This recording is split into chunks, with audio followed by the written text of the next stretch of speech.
할렐루야. 하나님의 크신 사랑과 은혜와 위로하심이 여러분 모두에게 함께 하시기를 축원합니다.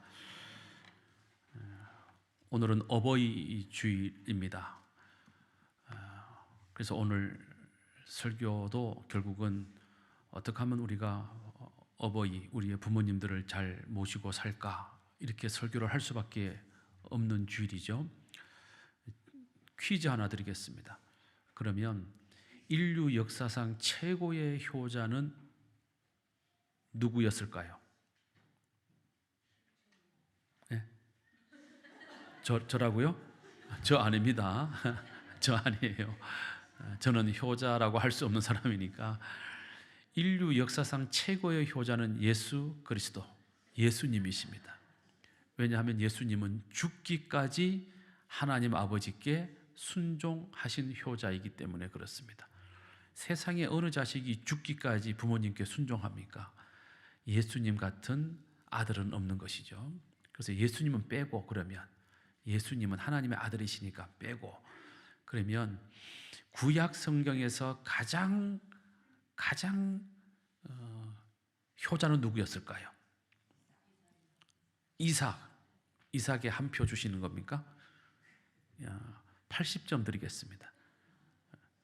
이삭 말고 구약 성경에 나오는 인물 가운데 최고의 효자는 누구였을까요? 요셉입니다. 요셉은 자기를 팔아버린 형들에게 보복할 수 있는 위치에 있음에도 불구하고 그 형들을 보복하지 않습니다. 오히려 그 가뭄에 아버지와 자기를 팔아버렸던 그 형제들을 다 애굽 땅에 데리고 와서 그들이 먹고 살 수 있도록 애굽에서 가장 좋은 땅을 내줍니다. 만약에 요셉이 그 형들을, 나를 팔아버려 형들이지만 용서할 수 없어, 그래가지고 만약에 요셉이 그 형들을 보복하고 감옥에 보내고 죽였더라면, 죽일 수도 있죠. 그랬더라면 요셉은 효자라고 할 수가 없죠. 요셉 같은 효자가 어디에 있습니까? 최고의 효자입니다. 그러면 신약 성경에서의 최고의 효자는 누구일까요? 신약 성경에서 최고의 효자는, 여러분들 요럴 때 애들이 쓰는 말로 통밥을 써야지. 오늘 성경 본문 말씀이 누구 복음이에요? 요한복음. 그러니까 누가 최고의 효자겠어요? 요한이 최고의 효자였습니다. 왜 최고의 효자인가? 오늘 말씀을 듣다가 그 해답이 여러분들한테 찾아지게 될 것입니다. 먼저 지도 한 장 보시겠습니다. 지도를 보시면 예루살렘 찾으셨나요? 예루살렘에서 수천 킬로미터 떨어진, 제가 이렇게 구글 지도로 이렇게 거리를 재보니까 한 2,000km, 멀리 가면 2,000km 조금 넘고 가까운 길로 가면 한 1,800km쯤 떨어진 곳에 에베소라고 하는 곳이 있습니다. 이 에베소라고 하는 곳에 가면 크레소스라고 하는 높은 산이 있습니다. 사진 한 장 보시죠. 그 산으로 올라가는 길입니다. 아름답죠? 아주 풍경이 좋습니다. 이 산을 올라가면, 이 길을 따라서 쭉 산으로 올라가다 보게 되면 아주 오래된 집이 한 채 나옵니다. 다음 사진. 이 집이 나옵니다. 이 집이 바로 예수님의 어머니 마리아가 살던 집이었습니다. 물론 이와 똑같이 생긴 집은 아니었어요. 그 집터 위에 새로 지은 집입니다. 훗날 마리아가 죽고 이슬람이 이 지역을 지배하게 되면서 이곳은 사람들의 기억 속에서 잊혀지게 됩니다. 그리고 한 1800년쯤 지난 뒤에 태어나서 한 번도 자기가 태어난 마을에서 한 번도 벗어난 적이 없었던 독일의 수녀 캐더린이라고 하는 한 수녀가 어느 날 꿈을 꾸게 됩니다. 그 꿈속에 계시를 받아요. 마리아의 집이 어디에 있고 어떤 모양으로 생겼고 그리고 지금은 어떻게 되어 있다. 그 계시를 받아요. 꿈에서 깨어난 캐더린 이 수녀는 그 꿈이 너무나 생생해서 기록으로 남기게 됩니다. 그리고 그 기록을 모아서 책으로 출판하게 됩니다. 그게 1878년에 출판된 성모 마리아의 생애라는 책입니다. 근데 많은 사람들이 이 책을 이제 읽으면서 이거는 꾸며낸 얘기야. 얼토당토 않는 얘기야. 성모 마리아의 집이 왜 에베소에 있어? 말도 안 돼. 믿지 않았습니다. 그런데 1891년에 나사렛에서 목회를 하고 있던 융이라고 하는 사제가 그 책을 읽고 감동을 받아요. 그럴 수도 있겠다. 그럴 수도 있겠다. 그래서 호기심을 갖고 결국 이 융이라고 하는 사제가 이 에베소로 가서 캐더린 수녀가 주장하고 있는 그곳에 가서 대대적인 발굴 작업을 하게 됩니다. 근데 발굴 작업을 했는데 놀랍게도 캐더린 수녀가 그 책에 기록한 그대로의 집터가 발견이 된 거예요. 집터가 발견이 된 거죠. 그래서 오랜 시간 동안 과연 그러면 이 집터가 정말 마리아의 집터냐 아니냐, 기냐 아니냐, 이것 가지고 수많은 시간 동안 논쟁과 연구가 있었고, 그러다가 1961년에 교황 요한 23세가 이 집이 마리아의 집이 맞다라고 선포를 하게 되었습니다. 그래서 이 집은 공식적으로 1961년 이후부터는 예수님의 제자 요한이 예수님의 어머니 마리아를 모시고 살았던 집이다 라는 인정을 받고, 우리 개신교 성도들은 에베소의 성지순례 가면 여기 안 가요. 왜? 성모 마리아의 집이기 때문에 안 갑니다. 그리고 에베소 주 유적지에서 남쪽으로 6km쯤 떨어져 있기 때문에 이동하기도 좀 그렇고 해서 우리 개신교 신자들은 가지 않지만 캐톨릭 신부들은 세계적으로 이 성모 마리아의 집에 굉장히 많이 순례를 오게 됩니다. 그래서 캐톨릭 성도들이 이 크레소스 산에 있는 성모 마리아의 집에 올라가는 그 길에다가 소원의 벽이라는 것을 만들어서 자기들의 마음의 소원을 쪽지에 적어서 헝겊에 적어서 매달아 놓는 벽이 만들어졌습니다. 사진으로 보시죠. 이렇게 하얀 게 다 그 소원의 기도의 제목들이 적힌 종이나 헝겊들이죠. 자, 그리고 한때는 여기에 교회가 있었고요. 그리고 그 교회에서 세례를 베풀었던 세례터도 있습니다. 다음 사진. 세례터입니다. 침례터죠. 쭉 들어가서 쑥 잠기고 나오는 세례터가 저렇게 지금 또 남아 있습니다. 그리고 AD 431년에 이 에베소에서 종교회의가 열렸어요. 이 종교회의는 기독교회의죠. AD 431년 에베소 회의에서 이때 이미 공식적으로 이 크레소스 산에 세례 요한이 지어준 마리아의 집이 있었다라고 하는 공식적인 최초의 기록이 에베소 종교회의 회의록의 기록으로 남겨져 있습니다. 그러니까 캐톨릭은 이런 유적지가 발견이 되면 그냥 바로 뭐 신격화하고 바로 막 성지화하고 그러는 것이 아니라 굉장히 우리가 알지 못하는 엄격한 절차에 따라 가지고 굉장히 심도 있게 연구하고 노력하고, 그리고 고전을 찾고 옛 문서를 찾고 회의록을 뒤져서 입증을 한 다음에 교황이 발표를 하게 되는 것이죠. 얼토당토 않는 얘기는 아니다라는 것입니다. 자, 여기서 질문. 예수님의 어머니 마리아의 본적지는 베들레헴입니다. 그리고 살던 곳은 나사렛입니다. 목수였던 남편 요셉은 예수님이 공생애를 시작하기 전에 일찍 죽은 걸로 알려져 있습니다. 그러나 이 마리아가 예수님 이후에 낳은 4명의 아들이 있었습니다. 야고보, 요셉, 시몬, 유다, 이 4명의 아들이 있었습니다. 이 4명의 아들과 마리아는 나사렛이라고 하는 작은 동네에서 살고 있었습니다. 그런데 어떻게 마리아는 이곳 에베소까지 와서 살았을까요?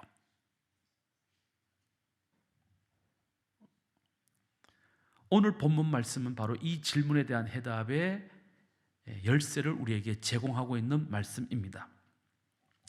자, 마리아는 자기 뱃속으로 낳은 아들 예수가 인류를 구원할 하나님의 아들이심을 알았다, 몰랐다? 알았어요. 왜? 예수를 잉태할 때부터 천사로부터 그 계시를 받았잖아요.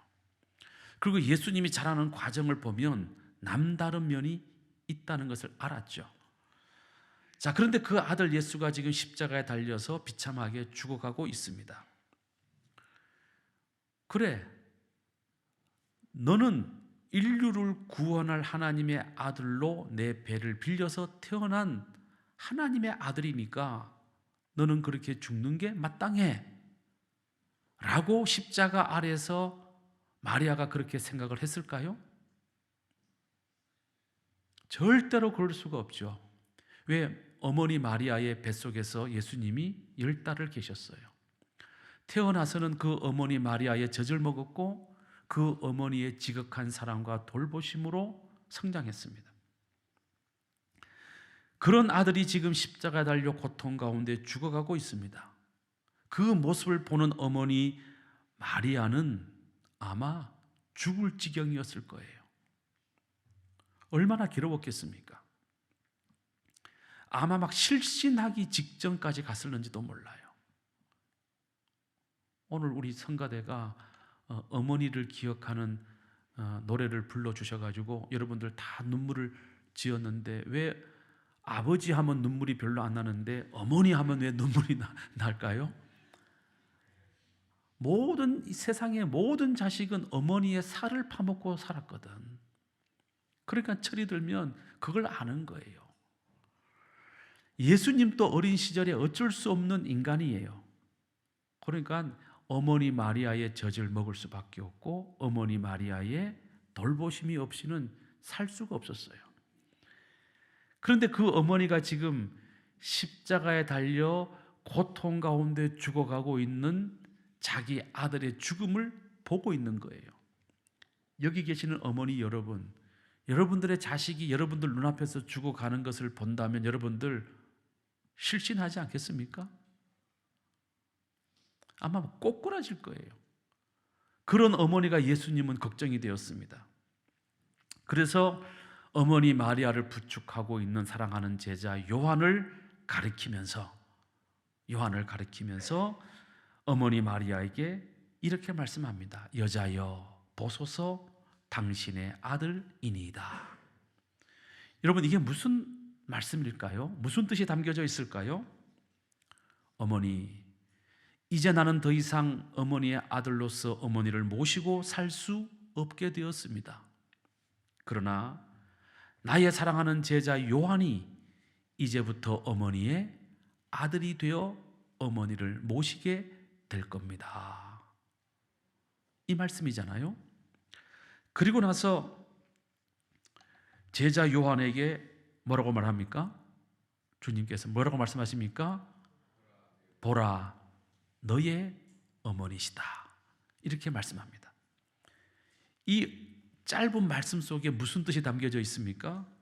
사랑하는 제자 요한아, 나에게는 동생이 4명이나 있지만 나는 나의 어머니를 너에게 부탁한다. 그러니 네가 나를 대신해서 아들처럼 우리 어머니를 책임지고 모시도록 해라 하고 당신의 어머니를 제자 요한에게 부탁하고 있는 말씀이죠. 이때부터 27절에 보니까 그때부터 그 제자가 성모 마리아, 예수님의 어머니 마리아를 자기 집에 뭐 했다고요? 모시고 살기 시작했다는 것입니다. 여기서 우리가 짚고 넘어가야 할 부분이 분명히 있습니다. 먼저 예수님이 어머니를 보고 여자여라고 부르는 지점입니다. 아니 어떻게 아들이 어머니를 보고 여자여라고 할 수 있는가? 자기 어머니를 보고 여자여라고 부르는 이런 기독교는 불효하는 종교다, 이렇게 비판하는 이들도 있었습니다. 여러분, 정말 우리 주님이 그렇게 몰상식한 분이시겠습니까? 전혀 그렇지 않습니다. 여기에 여자여라는 이 단어는요, 헬라를 보게 되면 귀나이 이렇게 써져 있어요. 귀나이. 근데 이 귀나이라는 이 단어의 어법을 보면 어떤 여인을 부를 때 지극히 존경하는 마음으로 높여서 부를 때 귀나이라고 부른다 이 말이에요. 그게 이 헬라어의 어법이다 이 말이에요. 그러니까 지금 주님은 하나님의 아들로서 자기를 낳아주시고 길러주신 마리아를 지극히 존경하며 높여서 지금 부르시고 계신다는 말씀이죠. 그리고 이 말은 창세기 3장 15절과 연결되는 말씀입니다. 창세기 3장 15절 보시죠. 함께 읽겠습니다. 시작. 내가 너로 여자와 원수가 되게 하고 내 후손도 여자의 후손과 원수가 되게 하리니 여자의 후손은 내 머리를 상하게 할 것이요 너는 그의 발꿈치를 상하게 할 것이니라 하시고, 하나님이 아담과 하와를 유혹하여 선악과를 따먹게 한 뱀에게, 사탄의 상징 뱀에게 내리는 저주의 말씀인데, 여기 보게 되면 여자의 여자라는 말이 3번 나오는데 이 여자라는 단어가 귀내라는 말이에요. 귀내. 이 귀내를, 이 여자를 지극히 높여서 부르면 뭐가 된다고요? 귀나이가 되는 거예요. 귀나이. 그러므로 주님께서 자기를 낳아주시고 길러주신 어머니 마리아를 여자여 귀나이라고 부른 이 말씀 속에는 이런 뜻이 담겨져 있는 거예요. 내가 바로 창세기 3장 15절에 사탄 마귀의 머리를 밟아 깨트리는 여자의 후손이고 우리 어머니는 바로 그런 아들을, 그런 후손을 이 세상에 낳아주신 가장 존귀한 여인이시다. 이 뜻이 이 말씀 속에 담겨져 있는 것입니다. 그렇게 주님이 돌아가시고 3년쯤 지난 다음 AD 36년경에 스데반이 돌에 맞아 죽는 사건이 일어나게 됩니다. 예수 믿는 자들에 대한 박해가 시작이 된 거예요. 이때 많은 성도들이 예루살렘을 떠나서 세계 도처로 흩어지게 됩니다. 그리고 AD 44년 헤롯 아그리파 1세에 의해서 사도들에 대한 박해가 시작이 되었어요. 왜? 예수 믿는 자들을 잡아들이고 죽이고 핍박을 해도 교회가 무너지질 않아. 그러니까 이 박해자들이 그냥 일반 성도 잡아 죽여갖고는 안 되겠구나. 교회를 이끌고 있는 누구를 죽여야 되겠구나. 지도자들을 죽여야 되겠구나. 그래서 사도들을 잡아들이기 시작을 하고, 그리고 야고보 사도가 사도 가운데 처음으로 목이 잘려 죽임을 당하는 사건이 일어나게 되는 것이죠. 예루살렘에 있던 사도들은 위기감을 갖게 됩니다. 이제 드디어 박해가 우리 사도들에게로 향하고 있구나. 그래서 예수님의 사도들이 AD 44년 야고보 사도가 죽고 난 이후에 세계 도처로 흩어져서 복음을 전파하기 시작을 합니다. 자, 이때 사도 요한도 도망을 가야 될까요? 말아야 될까요? 가야 되죠. 뭐 하려면? 살려면.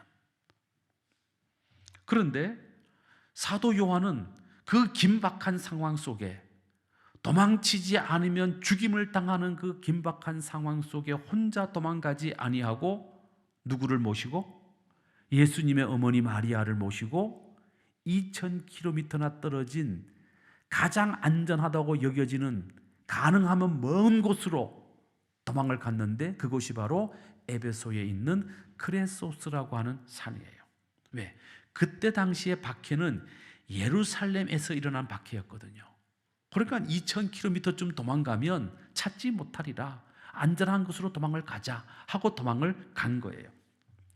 그리고 그곳에 집을 짓고 이 세 사도 요한은 예수님의 어머니 마리아를 자그마치 40년을 모시고 살아요. 놀라지도 않으시죠, 여러분? 여러분들 부모님 40년 한번 모시고 살아보실랍니까? 쉽지 않아요. 쉽지 않아. 나를 낳아주신 아버지 어머니를요 40년 모시고 사는 것도 힘들어요. 그런데 나를 낳아주신 어머니가 아니고 내 스승의, 나의 주님의 어머니를 지금 세례 요한이 몇 년을 모신 겁니까? 나의 어머니로 삼고 40년을 모시고 살았다 이 말이에요. 자, 사도 요한이 그렇게 어머니 마리아를 모시고 에베소에서 산 지 약 8년쯤 지났을 때 AD 53년경에 사도 바울이 2차 전도 여행을 마감하면서 고린도에서 에베소로 건너와 가지고 복음을 전파합니다. 그렇게 시작된 교회가 공식적인 에베소 교회입니다. 자, 질문입니다. 분명 사도 요한은 사도 바울보다 8년 정도 먼저 에베소에 왔어요. 그죠? 그런데 왜 사도 요한은 에베소의 교회를 세우지 못했을까요? 그리고 사도 요한이 사도 바울이 세운 그 에베소 교회를 맡아서 목회한 것은 대략 AD 67년, 빠르면 AD 64년 사도 바울이 순교한 그때부터라고 보여집니다. 결국 AD 44년 어머니 마리아를 모시고 에베소로 도망온 그때로부터 AD 67년 또는 64년까지 거의 20년 동안 사도 요한은 사도로서의 역할을 했다 못했다? 못했어요. 복음 전파 못했습니다. 교회 세우지 못했습니다. 공식적인 사도로서의 활동을 전혀 하지 못했습니다. 이유가 뭘까요? 이유가 뭘까요? 김종환 목사가 목사 안수 받았는데 20년 동안 설교를 안 했다 이 말이에요. 이유가 뭘까요? 김종환 목사가 설교 안 한 것은 하기 싫어서 안 했을 거야 분명히. 근데 사도 요한은 왜 안 했을까요? 20년 동안? 간단해요. 어머니 마리아를 안전하게 모시느라고. 그러면 여러분, 사도 요한이라고 해서 왜 하고 싶었던 일이 없었겠습니까? 그 또한 사도 바울처럼 세계 곳곳을 다니며 복음을 전파하고 싶었을 것입니다. 가는 곳마다 교회를 세우고 싶었을 것입니다. 어쩌면 다시 예루살렘으로 돌아가서 예루살렘에서 큰 일을 하고 싶을런지도 모르는 일이죠. 예수님의 제자들 가운데 이 사도 요한은 가장 어린 제자입니다.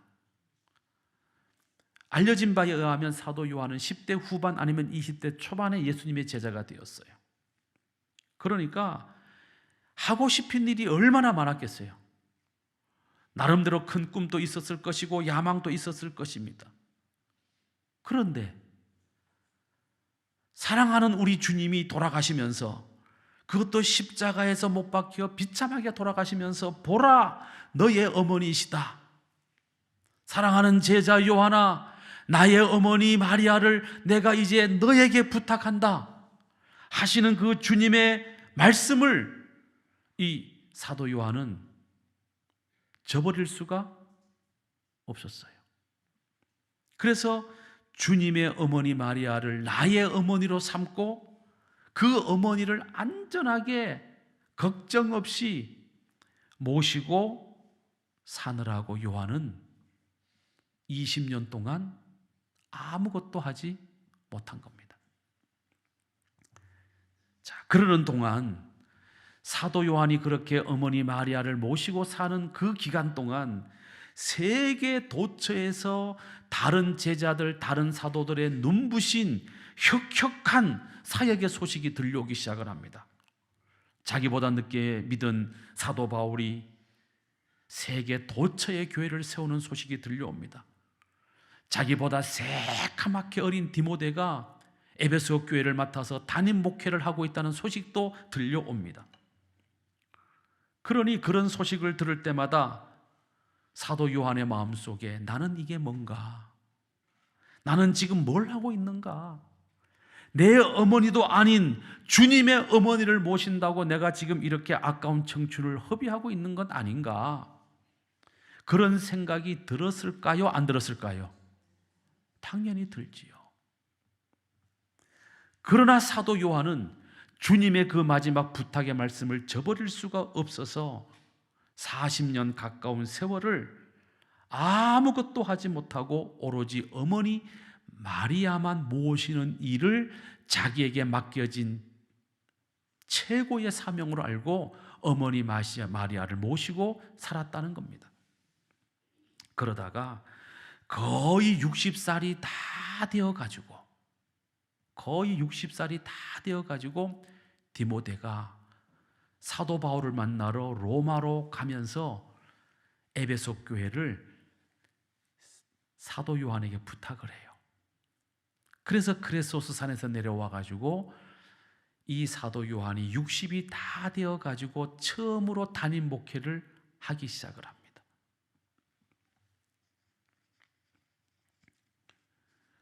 생각해 보세요. 60이 되어 가지고 처음으로 목회 현장으로 돌아온 거예요. 그러면 20살부터 40살까지 60살까지 40년을 사도 요한은 어머니 마리아만 모셨다는 거예요. 여러분, 마리아에게는요, 아까도 제가 말씀드린 것처럼 예수님 말고도 4명의 아들이 더 있었습니다. 야고보, 시몬, 요셉, 유다. 어쩌면 종종 이 아들들이 몰래 찾아와서 어머니 마리아에게 먹을 것도 드렸을 것이고 선물도 드렸을 것이고 용돈도 드렸을 것입니다. 자, 그렇다면 이 4명의 아들 어쩌다가 찾아와서 어머니에게 맛있는 거 사드리고 용돈도 드리고 잠시 얼굴 보여드리며 어머니를 기쁘시게 해드렸던 이 4명의 아들들과 40년을 변함없이 이 어머니 마리아를 모시고 살았던 사도 요한하고 누가 더 효자입니까? 제가 오늘 이 말씀을 하려고 그러는 거예요. 누가 더 효자입니까? 아무리 생각을 해봐도 저는 40년 가까이 모시고 산 요한이 더 큰 효자라고 생각이 들어요. 어쩌다 한번 찾아와 잘해주고 가는 자식이 아무리 부모님 마음에 쏙 들게 잘해드린다고 해도 연로하신 부모님을 모시고 사는 자식에 비하면 그들은 아무것도 아니에요. 부모님을 모시고 사는 자식은요, 내 마음대로 할 수 있는 게 없어요. 집에 왔다고 그래가지고 옷을 훌렁훌렁 벗을 수 있습니까? 부모님 모시고 사는 자식이? 절대 그럴 수 없어요. 피곤하다고 그래가지고 내 방에 들어가서 그냥 아무렇게나 누울 수 있습니까? 부모님 모시고 사는 자식이? 그럴 수 없어요. 가고 싶다고 아무 때나 가방 싸들고 나갈 수 있습니까? 부모님 모시고 사는 자식이? 절대로 그럴 수 없어요. 친구를 만나도 때가 되면 때 전에 들어와야 돼. 왜? 부모님 진지를 차려드려야 되니까. 40년을 어머니 마리아를 모시고 산 요한도 그러했다는 것입니다. 아무것도 할 수 없었죠. 그러나 부모님을 모시고 살지 않는 자식들은 어떻습니까? 자기 하고 싶은 대로 할 수 있어요. 그러다가 어쩌다가 한번 어버이날, 아버지 생일날, 어머니 생일날 어쩌다가만 찾아와가지고 막 난리를 지깁니다. 막 맛있는 거 막 사가지고 바리바리 사가지고 오고 막 봉투에 막 용돈 넣어가지고 오고 막 어머니가 입지도 않는 막 희한 얄궂은 옷도 사갖고 와가지고 엄마 입어봐 하고 막 억지로 입히고 막 그러면 또 우리 부모님들 난리가 납니다. 아이고 네가 최고다. 너밖에 없다. 여러분 정말 그렇습니까? 그렇지 않습니다. 잘 모시든 못 모시든 내 마음에 들든 안 들든 모시고 사는 자식이 최고지. 어쩌다가 한번 와가지고 자라고 가는 자식이 어떻게 최고가 될 수 있냐 이 말이죠. 그러므로 우리 부모님 여러분, 뭐니 해도 지금 나랑 같이 살아주고 있는 모시고 사는 자식이 최고다. 아무도 아멘을 안 하시는 거 보면 우리 부모님들이 좀 섭섭한 마음이 크신 것 같아. 물론 모시고 살면 훨씬 더 많은 흠이 잡혀요. 안 모시고 사는 자식에 비하면. 안 모시고 사는 자식은요, 흠이 하나밖에 없어요. 왜 걔는 소식이 없냐? 왜 안 와보냐? 이 말밖에 안 들어. 근데 모시고 사는 자식은 온갖 말을 다 들어. 반찬이 왜 이러냐? 내 입에 안 맞는다. 방이 차다. 왜 이불을 안 바꿔주냐? 뭐 온갖 것들이 다 말거리. 그러나 모시고 사는 자식이 진짜 효자다 말이죠. 그러므로 어려운 중에 모시고 사는 자식의 수고를 우리 부모님들이 좀 알아주시고 더 많이 기도도 해주시고, 그저 아유 네가 고생이 많다, 수고한다, 내가 너 때문에 산다, 이렇게 모시고 사는 자식들을 위로하고 격려해 주는 부모님들이 되시기를 바랍니다. 그리고 부탁합니다. 부모님을 모시고 살지 않는 성도 여러분, 모시지 않는 사람이 알 수 없는 고통이 모시고 사는 이에게 있어요. 어쩌다 한번 와가지고 그날 본 그것만 가지고 전부라고 생각을 하고, 부모님 모시고 사는 형님이나 형수님이나 누님이나 동생이나 동서나 올케한테 이래라 저래라 콩나라 팥나라 잔소리하지 마시길 바랍니다. 그럴 것 같으면 가지 마셔. 그냥 돈만 보내주시라면 돈만.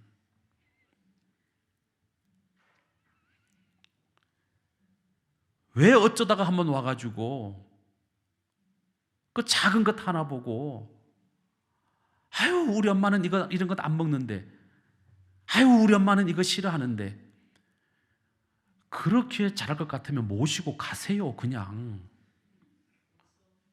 옳소? 예. 아니 왜 모시고 사는 사람 입장을 생각 안 하고 와가지고 그딴 소리를 하냐 이 말이에요. 어려운 중에도 부모님을 모시고 사는 자녀 여러분, 부모님을 모시고 사는 여러분들에게 놀라운 축복이 약속되어 있다는 것을 믿으시기를 주님의 이름으로 축원합니다. 그러므로 기왕에 모시고 사는 것 기쁘게 감사하는 마음으로 얼굴을 활짝 펴고 모시기를 바랍니다. 부모님을 모시고 사는 것, 특별히 병들어 누워 계시는 부모님을 모시고 사는 것, 특별히 치매에 걸리신 부모님을 모시고 사는 것, 그 고통과 아픔과 그 괴로움을 우리 하나님이 모르실 리가 없습니다. 다 아십니다. 하나님은 말씀하셨습니다. 출애굽기 20장 12절에 이렇게 말씀합니다. 시작. 내 부모를 공경하라. 그리하면 내 하나님이 여호와가 내게 준 땅에서 내 생명이 길리라 하고 말씀하셨다는 거예요.